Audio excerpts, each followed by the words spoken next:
About yourself. Well, my background, I'll start with that. I have a master's in counseling.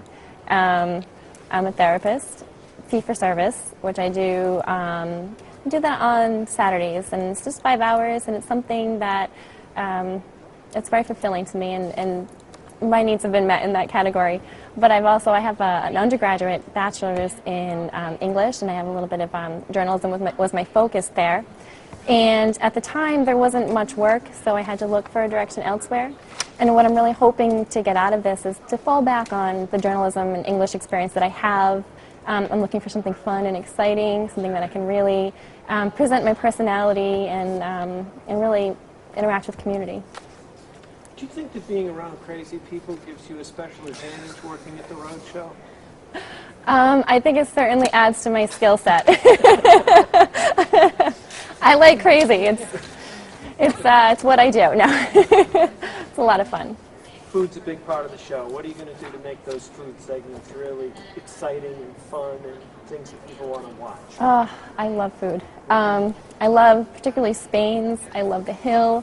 The wonderful thing about Rhode Island is that it's known for its food. It's known for its seafood especially, and I think paying special attention to what we're good at, what we're best at, is the coastline. And working with, just really kind of exploiting, so to say, the coastline to the media and to society, and get them a taste, get them a feel for what's out there. Because a lot of people really don't get to go out a lot, and they don't know what's out there. So kind of really focusing on the charm of Rhode Island. For me, that happens to be the coastline. For other people, it happens to be the Hill. But I think really exploring everything out there is going to benefit Rhode Island. What kind of questions would you ask somebody to kind of, if we sent you out to interview somebody, to sort of probe very deep into their psyche and get them to tell us things that they might not otherwise tell any other interviewer? Well, one of the things that we learn in therapy is that you have to develop a rapport. So people need to feel comfortable with you. So it isn't so much the probing as it is the relaxation. People will want to speak to you if they're comfortable around you. And if you're stiff and, unsecure or unsteady, they're not really going to want to open up to you. I think just general conversation really gets it. So as far as probing goes, I think you really shouldn't have to work too hard to pull answers out of people. They should just be comfortable. Tell me about the children's book you wrote. Okay, the children's book was focused around a child with a disability. And it was called Franny Fletcher's Great Big Question. She was having some difficulty with her disability. She was in a wheelchair. She didn't have any kind of mental health issues. She was just physically disabled. The rest of the kids at school were, they were running around, playing basketball. They were engaged in every aspect of school, and she felt like she was kind of missing out.